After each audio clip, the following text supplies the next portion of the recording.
You ever read one of those stories online that just gets under your skin? You know, the kind that makes you double-check the locks that night or do a quick glance into your back seat before you get in the car? Yeah, Those aren't just campfire tales. They're actually a pretty clear reflection of what really, truly terrifies us today. So in this explainer, we're going to dissect that feeling. We're going to look at the anatomy of modern fear. just let that one sink in for a minute. This line is from a story about what was supposed to be a fun weekend at an Airbnb. It's the final, horrifying image after a couple of days of things just feeling off. And that one sentence is so powerful because it confirms every single creeping suspicion the narrator had. The threat wasn't trying to get in. It was already there. So that's what we're going to do here. We're going to take apart these narratives, all from real-life accounts, by the way, and we're going to find the common threads, the shared architecture that makes them so unsettling. Because once you see the patterns, you realize these stories are all plugging into the exact same anxieties we all have. We basically identified 4 key pillars that hold up these modern nightmares. We're going to break down each one, look at what makes them tick psychologically, and use real stories to show how they work. So let's start with the big one, the most primal fear there is. I mean, think about it. Where do you feel the most secure? For pretty much everyone, it's home. It's your sanctuary, your fortress. The real horror here isn't some monster out in the woods. It's the monster on your front step. Or even worse, the one who's already found a way inside.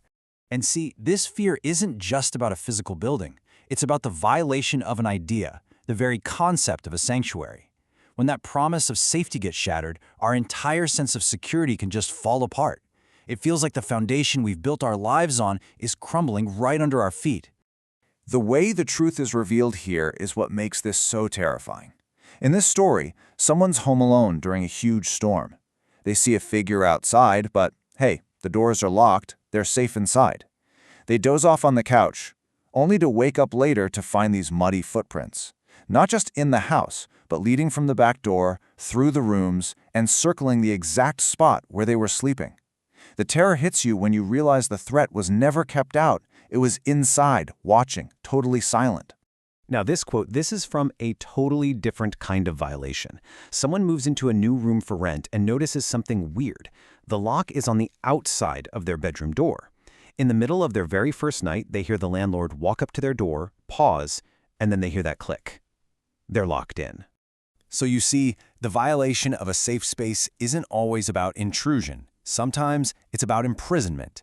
We saw this in another story too, where a guy at a motel is trying to smash a guest's door down, even using a knife on the chain lock. The horror is exactly the same. Your sanctuary suddenly becomes your cage. But the terror doesn't always start with a physical act. Sometimes it starts long before anyone even touches a doorknob. It begins with a feeling, that deep, unnerving, persistent feeling that you are being watched. You know, there's a psychological term for this, the panopticon effect. The basic idea is that if you simply think you might be under surveillance, you start policing your own behavior. In horror, this gets weaponized.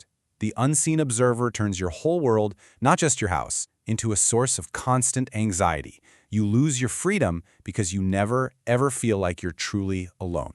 And here is a terrifying step-by-step example from one of these accounts. A person moves into a new house and notices a neighbor who just stares all the time. But it gets worse. That boundary gets closer and closer and closer. From across the street to the end of the driveway to inside their fenced-in yard until the absolute final violation. His face on a ladder right outside a second-story bedroom window in the dead of night. And this fear isn't just for quiet neighborhoods. Take the story of a solo backpacker, way out in the Appalachian Range, miles and miles from anyone. In the middle of the night, inside his tent, he hears footsteps.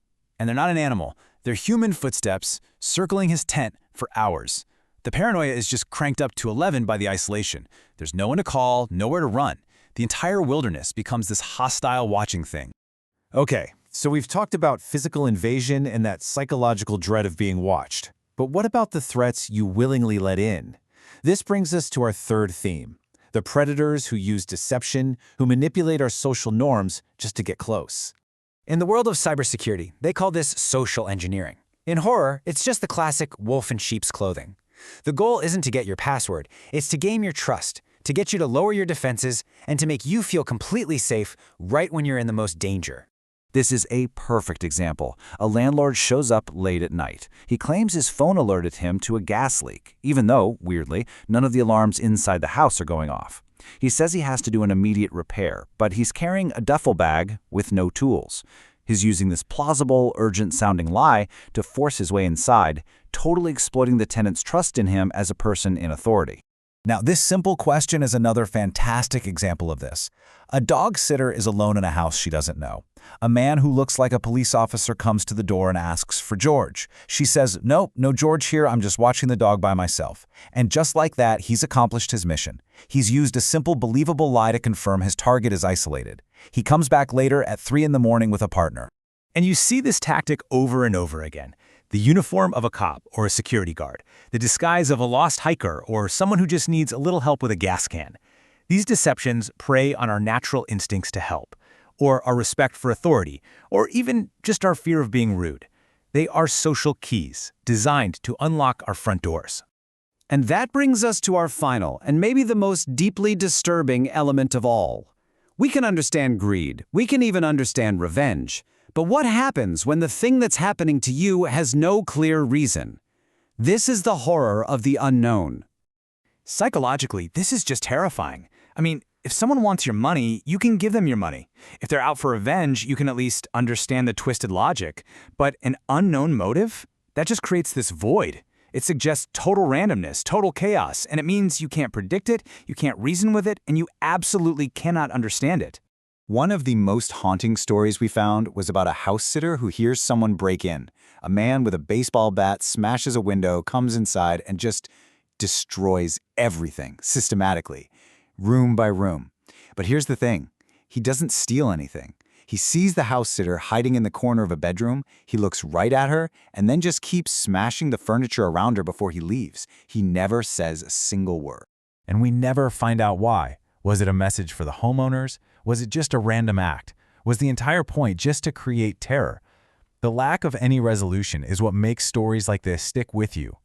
The narrative is over, but that feeling of dread just lingers, because your brain is left with this impossible puzzle with a missing piece.